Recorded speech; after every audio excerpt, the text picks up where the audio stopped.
பெண்கள் பாதுகாப்பு பற்றி பேசுறதுக்கு பாஜகவுக்கு பாஜக தலைவர்களுக்கு எந்த அருகதையும் கிடையாது.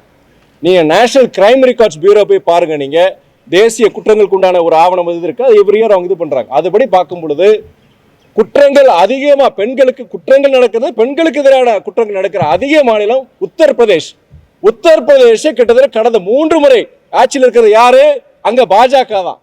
அங்க பெண்களுக்கு இந்தியாவோட அதிகமா பெண்களுக்கு எதிரான குற்றங்கள் பாலியல் வன்முறையா இருக்கு, அங்கதான் நடக்குதாங்க. டெல்லியை பொறுத்த வரைக்கும் நீங்க ஒண்ணு ஆம் ஆத்மி நினைக்க வேண்டாம். டெல்லிய சட்டம் ஒழுங்கு யார் கையில இருக்கு? அங்க இருக்கிற நம்முடைய பாஜக கிட்ட தான் இருக்கு. நாட்டினுடைய தலைநகரை பொறுத்த வரைக்கும் அங்க எந்த பாதுகாப்பு கிடையாது. கிட்டத்தட்ட ஒரு காலத்துல பாம்பே அண்டர்வேர்ல்டு சொல்லுவாங்க, பாம்பேவுடைய தாதாக்களை பத்தி சொல்லுவாங்க. அது கிட்டத்தட்ட அது 20 வருஷம் முன்னாடி ஒழிச்சிட்டாங்க. ஆனா இன்னைக்கு அதே தாதாயிசம் கேங்ஸ்டரிசம் இன்னைக்கு டெல்லிக்கு வந்திருக்கு. வாரத்துக்கு ஒரு துப்பாக்கி சூடு. இந்த போன வருஷம் 2024 மாத்திரம் கிட்டத்தட்ட 100க்கும் மேற்பட்ட பள்ளிகளுக்கு வெடிகுண்டு மிரட்டல்கள் வந்துட்டு இருக்கு. நாட்டுடைய தலைநகரத்திலே பாதுகாப்பு கிடையாது. பட்ட பகல சுடுறது, குண்டு வைக்கிறது சரி நடந்துட்டு இருக்கு.